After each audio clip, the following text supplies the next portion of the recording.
Hey guys, Dark Humility here. You can always catch me at twitch.tv/Dark Humility for 6 to 7 days a week of Diablo action.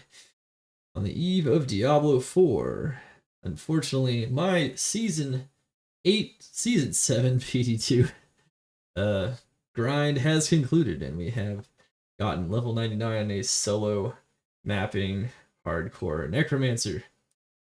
However, here today I will be providing you guys with in conclusion, the update to the improvement suggestions and ideas for Project Diablo 2 Season 8 and beyond. Remember, of course, to check out all of our improvement suggestions, our tier lists for every season for Project Diablo 2, and of course, our countless amounts of build guides and other information in addition to the ADEV DH loot filter. So, we definitely have a whole suite of things for you guys if you guys love to play Project Diablo 2, and we have them for you year round. Of course, once again, this is the improvement change suggestions for PD2 Season 8. So this is just going to be a semi-short update. Usually I make these videos very, very long, but I'll be providing the link to the document below in the first pinned comment and in the description. And of course, you guys can comb through it if you would like. Basically, what we have here is we have ideas for how to improve, or maybe how to improve the balance of, maybe some suggestions for how to deal with some existing problems with the game. Now, before, of course, we get into that, I'd love to, as I always do, thank Senpai Something and K-Knight and all of the PD2 development team, as they have done an incredible job improving the game and just making an even more insane modded version of Diablo 2. It's the reason it is my favorite one for sure. They really put a lot of work into it, and they listen to community feedback, and it's honestly really incredible. I don't see myself ever enjoying a mod probably more than Project Diablo 2 ever. So, with that being said, though, let's get into it a bit. So, basically, they have done such an incredible job this season that you might notice that the overall length of the suggestions has reduced from about 16 to 17 pages down to 12 pages. So that's pretty impressive stuff, all things considered. All right, and like always, I have a link here to my Season 7 PD2 late game mapping tier list and infographic, which includes starter builds, regular Ubers, Uber Tristram, Rathma, and of course a document on the far right, a section on the far right detailing the immunities of the monsters in various maps, of course, including all kinds of cool detailed information, including the major changes since the last tier list, PD2 Season 6. So, in general, of course, at the top, I always make it known that all of these changes I try to take into account the ideas and the considerations of all members of the community when I make any of these suggestions in general, and that in general the heart of balance is somewhere between A minus and S minus on the late game mapping tier list for at least mapping itself. That is the heart of that particular balance. Anything above S minus, like S plus, are definitely maybe a little bit overtuned. Anything below S minus could be stronger, and anything in between these two, there's still a little bit of a gulf here, obviously. There's some differences, but as you might know, Project Diablo 2 is an incredible game that gets more and more balanced every season. So what I really want to do here is just go over some big ticket items. I'm not going to go over every single thing.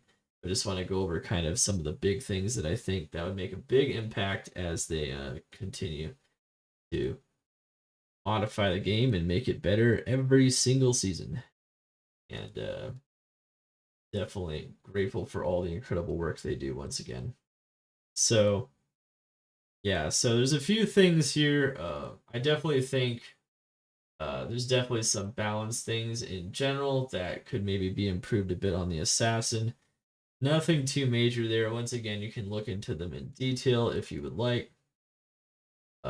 Just a lot of observations I've made and other people in my community have made. Let's see here. Yeah, kind of similar with the sorceress, but maybe some quality of life changes like on Frozen Orb. Kind of like some nerfs on the assassin, Wake of Fire. Um, Rabies is still a little too strong, which is interesting, and then maybe some changes not to make them quite as dominant for those top fights. Um, and then maybe the druid's a bit too dominant early game, but the summon druid never gets nerfed, which is interesting. Of course, you have for the barbarian specific changes. I think maybe find item has been hit maybe a little too hard to make it feel impactful. There might be some kind of middle ground there. Uh, I do think that these abilities are very strong to some extent, but maybe you'd want to buff them a little bit more and make plus skills more impactful than the flat open wounds. So like mastery skills, I think that'd be a really cool change. Could use a few more adjustments, but overall not really a lot going on there in terms of adjustments that they're actually going to have to make. And then of course we have the Necromancer. Necromancer, of course, is a beast. Um, let's see. Yeah, so Necromancer. I think the main thing that I added this season on the Necromancer, I mean, there's some abilities like Dark Pact that might be a little too strong overall still. Uh, some are probably borderline as well. But the Necromancer, I think, has a lot of strong abilities, but one thing you especially notice in hardcore, or like in those really big boss fights, is that the Necromancer just doesn't have a great way of dealing with huge amounts of elemental damage. Yeah, the bone armor is amazing for physical damage, but he has like no health without the buffed like bow and oak of LOD. And you really see this with Necromancers constantly dying and in hardcore, and then Necromancers even struggling on softcore to hit those major achievements, even after attempting many times when it comes to boss killing. So maybe there can be some way to rectify this, but I will be honest, I'm not exactly sure how they'll do that. But this is something that's been a persistent issue that I decided to add. So we added, we took a ton of things off because they addressed them since last season, but we always do add a little bit more things just as we think of them and, as we continue to play through the game. We have, of course, for the Amazon, I think the main thing is that increasing the deck scaling again would be kind of cool for damage, and I think that would kind of put physical zones back on the map in terms of like a place where I think most people would consider them to be pretty balanced at this stage with the reduced range they were originally given several seasons ago, in addition, of course, to once again some more basic balance changes.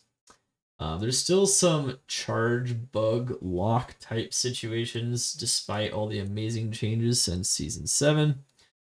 And of course, the slightly increasing the effective range of Sanctuary Aura. Yeah, the range is really punishing on that. I think maybe they could increase that slightly. And if they can get the charge responsiveness perfect, I think the elemental damage on Charge Zeal is a little absurd, but maybe not by a lot, so slightly. Definitely kind of crazy. Definitely something we've tested quite a bit in beta, and of course, it's pretty self-evident in the popularity of the builds this season, and then some other small things. In the next section of here, of course, these are class recommendations. We have LOD recommendations. In general, just improving some of the viability or the interest in farming the LOD areas to some extent before entering the late game content. Things like I think Adariel's loot table is kind of crap still. It could definitely be improved. quite a bit, especially with the area being tougher. You can make counters more interesting. Talic is still too strong. Just any kind of Talic is just nutty damage. I think they nerfed it at one point, but they could use to do it again. Increasing, making the World Stone Keep not as ridiculous to farm or difficult to farm without those like bow buffs and whatnot of LOD. Some suggestions here for that. And then, of course, we have some suggestions relating to making the progression through the game maybe feel a little bit more difficult, like in the original game. I don't know how many people agree with that necessarily, but I do think sometimes, I mean, they made so many cool and interesting changes to very early game items, but it almost feels like you never would still want to ever use them. And that's mostly because the early game is too easy, partially because of players 5 loot, partially because of farm inventory, but there's ways they can adjust that. So this is still a pretty major change. Making dungeons feel unique and having different mechanics to promote different team comps, definitely something that we're still maybe looking for in the future. Still there from previous seasons on the feedback list. Where so many things have been, removed, obviously, because they're addressed all the time. Some minor adjustments to a bunch of maps based on just some observations of some maps maybe not being as good as others, or some weird issues. Making the new unique maps stackable. Stack them up, baby. Stack them up. Make some of these other events, balance them out a little bit, make them feel a little bit more impactful, making it scale with player count in some cases, just some very interesting things. Some other interesting ideas. I created an idea for another event, kind of inspired on the idea of like making them a bit more unique and like a protect an NPC event. I think that's kind of neat. Of course, you can check out all of my suggestions here, ones that I think are pretty solid. One thing to mention is that on this whole sheet, really want to make sure, I think, when it comes to improvement suggestions, I've really trimmed down a lot of the fat in terms of things that I felt like weren't in line with what the devs' vision for the game is. In addition to like the community like playing off of the devs in terms of their vision. So I made sure most of the suggestions are in line with that vision and not to deviate too much. So some of the crazier suggestions have actually been removed because they don't seem to be the direction they want to go. So we're kind of just focusing on things that the game could improve based on, how they're adjusting the game and whatnot. All right. So what's interesting is we actually removed a lot of those declone suggestions from last season, and instead now we have just a declone Rathma item solution. And so once again, I think now they've really addressed in season 7. This is something I kind of want to hammer home. That is that I could actually talk about here directly. That's something that might be harder to observe. Is that they did a really good job creating difficulty levels for Declone and Rathma, also making the fights more interesting in the case of Declone, making him actually move around. And then, of course, also the fact that they really hammered home the idea of like making it to where there's a more accessible fight that is level 0 as well. I think those are all very good changes, and they really address a lot of, I think, some of the problems with these fights previously. However, in some sense, they also introduced a new problem, and honestly, it's not a new problem. It's like exacerbating a previous problem. So there's always a problem where what is really truly the incentive to farm Declone and Rathma for these insanely rare items when the odds are so insanely bad? It just doesn't feel very impactful. It feels like an absurd grind where you're just trying to kill one boss over and over, and it's the same thing over and over. Not a lot of variation, such as like in maps when there's different mobs, different packs that come at you all the time. It's just the same thing. It's an incredibly grindy grind, and not a lot to show for it on average. Now, before you didn't need a Vex through a Zod to even have a chance of getting those items, but now you do. And that makes it even harder in some sense because even though the odds might improve as you get closer to Zod, there's still insanely bad odds. We're still looking at maybe like 1 out of 100 maybe for a Zod difficulty one, maybe even higher than that. And so that's a Zod. You have to invest just for such a dismal chance at still getting these items. So here I talk about a very specific solution that they can use to make them more common and to incentivize fighting these fights on those higher difficulties for those items and not just for the base achievements. So, yeah, it's I definitely think there's some interesting ideas here. I kind of updated this idea a bit so that it made more sense and so that we can get definitely more engagement, I think, with that system. I love the new system, but it's still it doesn't really address the problem with the items not feeling like they actually impact the game very much. And this is especially the case on hardcore. They just practically non-existent still. But I think there's a way to change that.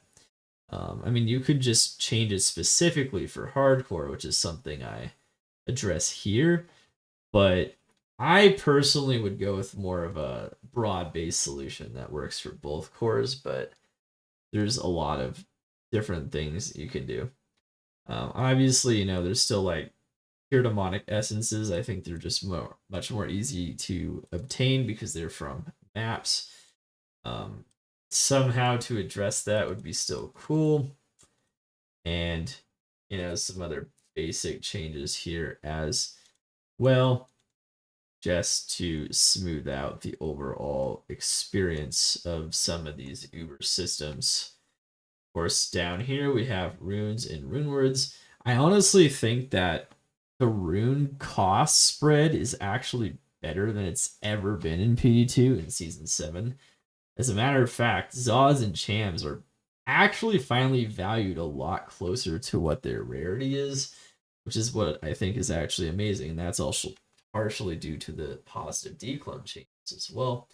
But what that means is that you don't actually need to create any more rune words or make any more uses for Zods and Chams in the mod. I think they're finally valuable enough to where doing that might create problems. So at this point, you kind of maybe just want to, maybe make some more diverse types of rune words and deal with some of these balance suggestions here for making some of these rune words pop a little bit more so they actually get used more consistently. This is something I touched on in a previous iteration of this. I don't think it's that big of a deal, but yeah, I still would like Lilith's Mirror to like be returned to its previous functionality, but I mean I do understand probably what they're going for in changing it. But yeah, I'm still a fan of finding a way for us to have cool mirrored looking items somehow with such an absurdly rare item. And then of course there's just a whole bunch of item suggestions here, just for buffing them up. So to make them, in a lot of cases, you'll either see just so many items get tossed because they just don't roll 2 skills. They're like totally worthless to find. You have items like Death's Web that are in a poor position for such an ultra rare item, selling for ists and mals, because they're just so worthless because they don't feel very impactful anymore. They've been over nerfed. Just some small things here and there, just to kind of bring the items more in line with their rarity and to bring them more in line with a build identity. So there's still still a lot of potential changes here. So that I've identified, kind of analyzed how the item works, how it's currently used, whether it's used enough in some cases, and whether or not using it is usually justified. So just trying to get some of these items in a better place. Yeah, like making Purgatory always roll Ethereal actually does make decent amount of sense to me, because if you find it non-ethereal, it's worthless. So, um, some items, it might actually be really cool to do that with, and just making everything feel better overall to find. Now this is an interesting new suggestion that is not from a previous season or otherwise. It is definitely the case. It is definitely that. Um, what we have here is removing curse duration reduction from the game. Yeah, so it's kind of interesting. So in season 7, they decided to lower the cap from 100% down to 75%, effectively meaning you can never become curse immune anymore. Now, this is a good thing because curse immunity kind of took over the game. Heck, even in softcore, people were running curse immunity across the board. That's kind of insane. That's kind of insane. So I personally think that, something like that, like the stat itself was just too strong. But when you lower it below 100%, one of the issues with this particular stat is if it especially is like at 75 or 50%, it becomes semi worthless because in maps you get cursed literally all the time. Now they did reduce the base curse duration for all curses in season 7 as well, which to some extent means that this is more impactful, but there's still pretty solid windows. And to some extent, it also makes this stat less impactful in general, because now that the total curse duration is lower, that means in situations or LOD situations, you almost never have to worry about AMP because you're not constantly encountering dangerous monsters that can take advantage of it because it's only active for 20 seconds. So I think this is a really tough stat to get in a good place, and I personally just advocate for removing. Instead, what I would do is I would cap the curse resistance stat, which is a new stat once that they made on top of curse duration reduction, and make all current sources of CDR have 10 to 20% curse resistance. And then the curse resistance stat, it lowers the effectiveness of the curses. I think that makes more sense. And then, of course, decrep won't slow you as much, weaken won't lower your damage as much. I think those are all actually really positive interactions, and I think it's better than having an item that can just lower duration of curses when the curses don't matter as much, at least in LOD content. And in maps, it just feels like you're still gonna have way too many windows where you can't really truly take advantage of the stat. So it's just kind of in a weird place still. And I think the experiment with the CDR stat can definitely be modified or ended to some extent. There's some other item type specific suggestions or stat type specific suggestions. However, one thing to note, yeah, some of these are still carryovers from previous seasons. But I no longer suggest anything for Crushing Blow because they made Crushing Blow finally apply on they made it apply to the melee splash, so they actually made some of those really hurting stats a lot more effective. And then of course they also added bleed, and they added thorns, made thorns more effective with bleed. They actually helped out a lot of stats that were kind of struggling in this last season, so I don't really have quite as much to say about those things in general. I think mercenaries are an amazing place now in Project Diablo 2. With even the Act 4 one, all of the other mercenaries, they all have some solid viability scenarios. At this point, if they can just make when you re-equip or equip an item on the mercenary that it doesn't reset your auras and makes it to where you have to re-enter the game to apply multiple auras on the mercenary simultaneously. So that'd be really nice. That's basically it. Some really cool shrine suggestions here. Basically, that's it. just make some more interesting shrine interactions. They have modified shrines quite a bit in PD2, so none of those things are a stretch. We have, of course, this after the slam update, after the yeah.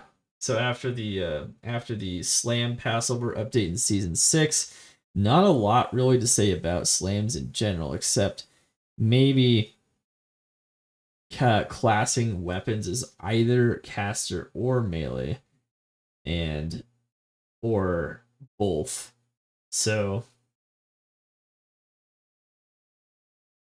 uh, yeah, so you can have, or or it can get all possible weapon slams as a result being used. So you can have caster, melee, and then you have some weapons classes both. And the both ones would get the whole pool of slams, and then the other two would get either caster based slams or melee based slams. But you would have to class every single item in the game as one of those three classes. But if they did that, that'd be pretty sick, I think. And it would definitely improve the quality of life of slamming weapons for sure. That's still definitely possible. And then I still think that, most of the time you're not constantly using these puzzle pieces. I really think the rarity on them is fine now. I just think they should have more than one use. And I think that's perfectly acceptable. And then, of course, there's an idea of making like Worldstone Shard fractions, which I think is kind of neat. And so that instead of selling them for gold, you can either choose to sell them for gold or you can make them into fractions of a Worldstone Shard so you can get more Worldstone Shards. You can kind of recover like a piece of that shard that was inserted into the item, destroying it. Yeah, it's like recovering like the bullet from a corpse, It's a cool concept, I think. I don't know, maybe not. Maybe so, maybe not. Hard to say. Um, Quality of life, different color backgrounds on charms. Yeah, I still want this. This is it's still impossible to tell whether or not the item, the charm is just unusable due to level requirement, or it's not in the charm inventory, or if it hasn't been identified being in your regular inventory. So different backgrounds. Still pulling for that. So many good changes though.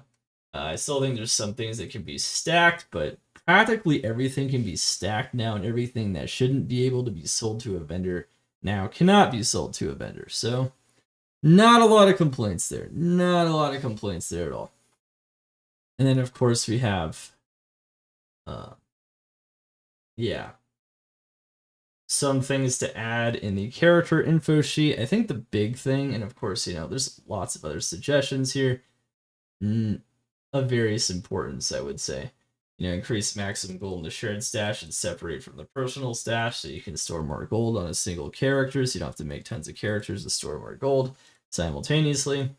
And then I think the main one is add the mercenary aura / skill levels in the mercenary sheet. The fact that this is a hidden stat, I get asked all the time. Like, what aura level does this mercenary apply? Like, yeah, how do you compare it to the item aura levels? It's really hard to make those comparisons because you don't know. And those aura levels scale with the mercenary level typically, so it's like be really nice to have that in the character sheet. And then, of course, there's some other things that are still not in the character sheet. But if there's one thing I would add for sure in the mercenary character sheet, particularly, with the mercenary screen open, pressing 8, yeah, I would definitely add that 100%. That is one thing that I get asked all the time, so that's a new one on here for this season. Still some PvP suggestions getting carried over every season. Not a lot going on the PvP changes, besides like skill balance, it seems. But yeah, those would be kind of pretty neat things. Maybe can make it pop off a bit more. Who knows? And then of course there's a bunch of trade site improvements, which some of these things may already be somewhat improved. I've taken off a lot of things because there were a lot more issues before. But of course, we are continuing to give more suggestions. One thing I think that is kind of tough though is if you have a lot of really good items and you play a lot, you're kind of forced to like not sell them simply because of the very stringent trade limit. I don't know if this is a bandwidth issue though, so maybe that just can't be solved. But hey, I mean that's just my experience with the site and whatnot. Honestly, the site overall is pretty darn good now. I think probably something I didn't mention here, but something I know they're going to address soon, so I didn't put it on here, is that the exchanges being separate from the trades is very confusing for a lot of people, and it also kind of, I don't know, especially when managing them is under the same section, so they're probably just going to combine them in the same system at some point, and I think that would be definitely warranted. Definitely a good idea there. All right. And of course, some minor bugs that I just noticed still happen quite a bit. But honestly, they know what their bugs are. They know there's a lot more than this as well. Just some things that are consistent, nothing major in this section. Kind of a boring section there, but just to list some things that are particularly annoying, it is possible to fix them or not. I'm still a huge advocate of introducing softcore and single self-found ladders. I don't think that would be super disturbing to the community. And I think that gets so many more pluggy and single player players interested in participating in the ladder. I think that'd be really cool. I also think that they should make it to where first, second, and third beyond level 99s appear in order of achieving their distinction on BattleNet. For each class and for the general ladder. So yeah, this is definitely, I think they have actually done this season. So this one might be fine, but obviously this is not the case still. If you delete or you have a dead character and you delete it, then you lose that position on the ladder. So the leaderboard could still be improved a little bit. And then I think having an incentive just to kill Wrathman or Declone at various levels, maybe with the levels indicated on by the aura itself, they can create all kinds of auras if they want. But just some incentive for not just the top 3 in a class or whatever in a season. I feel like there's a lot of motivation die off like after you get a top 3. I think would extend the life of the season quite a bit. Maybe if there is like some special designation for anyone that just achieves these things. Now everyone likes to do the quote unquote same meta over and over again, which is required to get top 3. So maybe just, incentivizing to some degree. Actually doing all those things in a given season is really cool. But the top 3 obviously can get, an extra special designation. It doesn't even have to be an aura, but it could be extra special designation. I still think would be really cool. Really wide boxes, yeah, that's still a thing, and some other suggestions. But yeah, that's pretty much it here. Typically, I make these videos like hours long, multiple hours.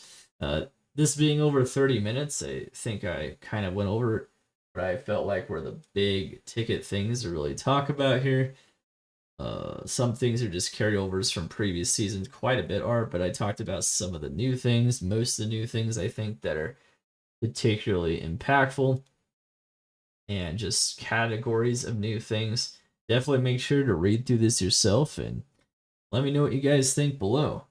Let me know what you guys think in the comments below about, these possible changes to suggestions to Project Diablo 2 in future seasons. I really am trying to keep them relevant to how the developers envision the game, how the game is envisioned in general. So trying to make them kind of anything that's too far outside of the theme of this mod is not really part of this. These are all just meant to be ideas to improve systems in the game and to incentivize more participation in the game and to, further improve balance even more and to just further improve every interaction in the game. So, really cool stuff. Not nearly as much as there have been in the past, but yeah, let me know what you guys think in the comments below. Maybe you guys have some of your own ideas. I'll also be posting this on Reddit, and I always also give it to the developers every season as well. I do think they do use some ideas, pretty good portion of these ideas every season, at least as a baseline. They might not do the exact suggestion, but they'll take the I guess the critique of a certain system seriously, and they will try to modify it in a way to make it better, such as like with the declone and Rathma levels this season, because that was a very serious problem we definitely raised over the last 2 seasons. Like for the season 5 and 6 version of this. So the season 7 version of this now for season 8 and beyond. It's really cool to see that kind of pull away a bit, but there's still all kinds of ways you can always improve these things, and definitely slimmed it down to things that I think are just really solid changes. So if they always want to create more work for themselves and continue to improve this mod and build up the hype every season, I'll be here for it. Of course, we're gonna crush it all the time. GG. Remember to check out, of course, the rest of my content here on YouTube for Project Diablo 2 and for D2R and D4 if you care about those games as well. See you guys next time. Dark Humility over and out. Remember, document in the description below and in the first pinned comment. See you guys next time.